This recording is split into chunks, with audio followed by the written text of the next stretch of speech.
ఇప్పుడే జీ5 app download చేయండి. చూడండి మీ ఫేవరెట్ టీవీ షోస్ ఎప్పుడైనా ఎక్కడైనా. హే, 4 సెక్షన్లు బట్టి కొట్టి ఏకంగా నన్నే ఓడిద్దామని ఓవర్ కాన్ఫిడెన్స్తో వచ్చినట్టున్నావు.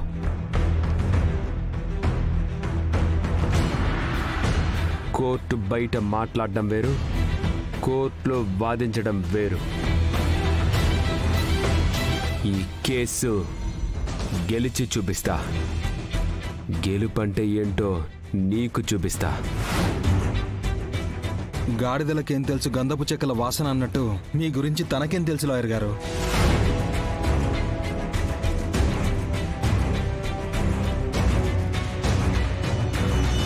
ఆయన నోటితోనే చెప్పుకున్నారు కదా 99 తాళిబొట్లు తెంచానని. పెళ్లి చేసే వాళ్ళని పంతులు అంటారని తెలుసు, కానీ ఇలా తాళిని తెంచే వాళ్ళని లాయర్ అంటారని ఇప్పుడే తెలుసుకున్నాను. నువ్వు మా న్యాయవాదులను అవమానిస్తున్నావు.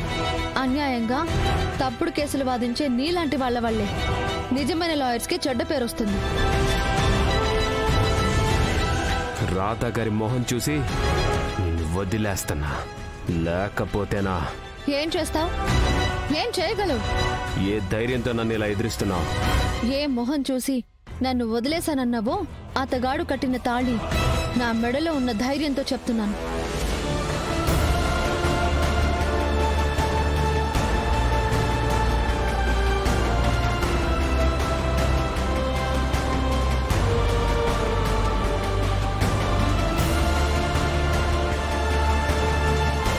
వేద మంత్రాల సాక్షిగా, ముక్కోటి దేవతల సమక్షంలో, పంచభూతాల నడుమ శతమానం భవతి అంటూ ఈ మంగళసూత్రం నా మెడలో పడింది.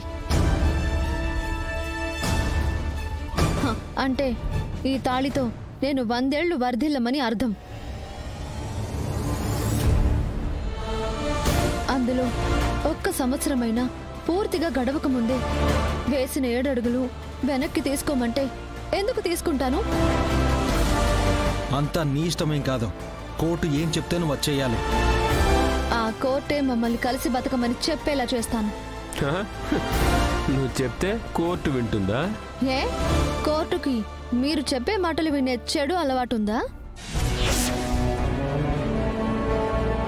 మీ మిస్సెస్ చాలా ఎక్కువ మాట్లాడుతుంది రాధా. కోర్టులో తన నోరు మోయించాలి. ఆ పనే నేను చేయబోతున్నాను.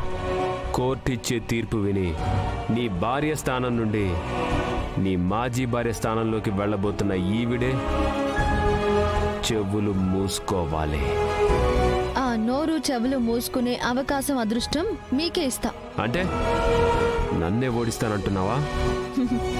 అదేగా చెప్పాను.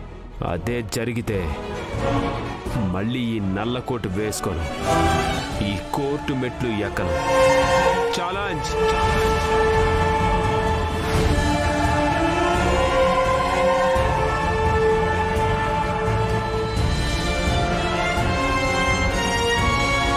అయితే తప్పకుండా మీతో కోర్టు సన్యాసం చేయిస్తాను. ఛాలెంజ్.